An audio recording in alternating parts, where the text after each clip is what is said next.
শিল্প, কৃষি, স্বাস্থ্যের পাশাপাশি এবারের বাজেটে বিশেষ প্রাধান্য পেয়েছে শিক্ষাক্ষেত্র। আমরা উল্লেখযোগ্যভাবে গুরুত্ব দিয়েছি শিক্ষা এবং স্বাস্থ্যকে।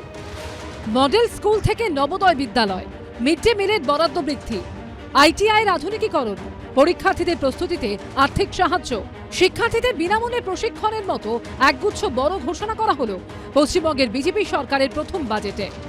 কেন্দ্রীয় সাহায্য পুষ্ট পিএমসি প্রকল্পটি বাস্তবায়িত করা হবে, যার মাধ্যমে নির্বাচিত বিদ্যালয়গুলি গুণমান পরিকাঠামোর উন্নয়ন ও প্রযুক্তি নির্ভর শিক্ষার মাধ্যমে মডেল প্রতিষ্ঠান হয়ে পরিণত করা হয়। এই উদ্দেশ্যে আমি 2100 কোটি টাকা বরাদ্দ করার প্রস্তাব রাখছি। এতদিন স্কুলে মিড ডে মিলের জন্য মাথাপিছু বরাদ্দ ছিল 6 টাকা 78 পয়সা। বাজেটে তা বাড়িয়ে 10 টাকা করার প্রস্তাব দেওয়া হয়েছে। প্রাথমিক বিদ্যালয় মিড ডে মিলের উপকরণের খরচ 10 টাকা করা হবে। ইসকনের সহযোগিতায় কলকাতা পৌরসভা এলাকায় স্কুলে পুষ্টিকর রান্না করে মিড ডে মিল দেওয়ার ব্যবস্থা করা হচ্ছে।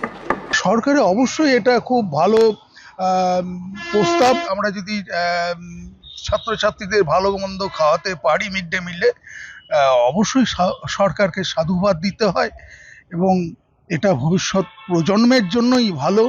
এতে তো অনেক উপকৃত হবে। 6 টাকা 78 পয়সায় বাচ্চাদের পুষ্টিকর খাবার খাওয়াতে নানা সমস্যার সম্মুখীন হয়তো আমাদের হতে হচ্ছিল। এবার 10 টাকা হতে এখানে বাচ্চাদের আমরা পুষ্টিকর খাদ্য আরো বেশি করে দিতে পারবো। সংস্কৃত কলেজ ও বিশ্ববিদ্যালয়ের উন্নয়ন এবং সংস্কৃত ভাষা প্রসারের জন্য 50 কোটি টাকা বরাদ্দের প্রস্তাব রাখা হয়েছে বাজেটে। রাজ্য সরকার নবোদয় বিদ্যালয় স্থাপনের জন্য জমি দেবে।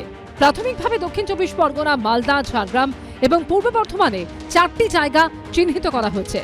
আগামী 5 বছরে ভারত সরকারের 1000 কোটি টাকা সহায়তায় ও রাজ্যের তরফে 200 কোটি টাকা দিয়ে যাদবপুর বিশ্ববিদ্যালয়কে ইনস্টিটিউট অফ এক্সেলেন্সে উন্নীত করা হবে।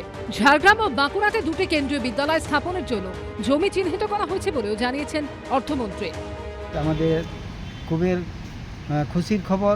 শিক্ষা যদি থাকে, যে কোনো তাদের উন্নতির পথে শিক্ষায় এগিয়ে নিয়ে যাবে আদিবাসী সমাজকে, তার জন্য আমরা খুব খুশি।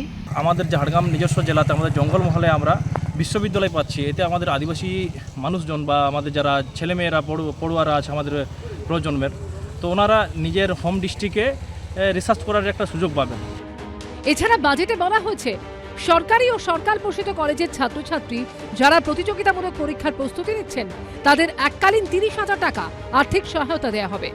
এর জন্য 30 কোটি টাকার অর্থ বরাদ্দের প্রস্তাব করা হয়েছে। বাজেটে বলা হয়েছে জাতীয় স্তরের শিক্ষা প্রতিষ্ঠানে আন্ডার গ্র্যাজুয়েশন ও মাস্টার্স কোর্সে যেসব মেধাবী ছাত্রছাত্রী ভর্তি হবেন তাদের টিউশন ফির জন্যও আর্থিক সহায়তা দেওয়া হবে। এর জন্য 100 কোটি টাকা বরাদ্দের প্রস্তাব রেখেছেন অর্থমন্ত্রী। বাজেটে বলা হয়েছে আইটিআইগুলির আধুনিকীকরণের জন্য পিএম সেতু প্রকল্প বাস্তবায়িত করা হবে। এই খাতে 570 কোটি টাকা বরাদ্দ করার প্রস্তাব রাখা হয়েছে। অর্থমন্ত্রী জানিয়েছেন IIT, JEE, NEET, CAT, CA এবং সিভিল সার্ভিস পরীক্ষার মতো প্রতিযোগিতামূলক পরীক্ষার প্রস্তুতি নেওয়া শিক্ষার্থীদের বিনামূল্যে প্রশিক্ষণ দেওয়ার জন্য প্রত্যেকটি জেলায় দক্ষতা উন্নয়ন কেন্দ্র স্থাপন করা হবে।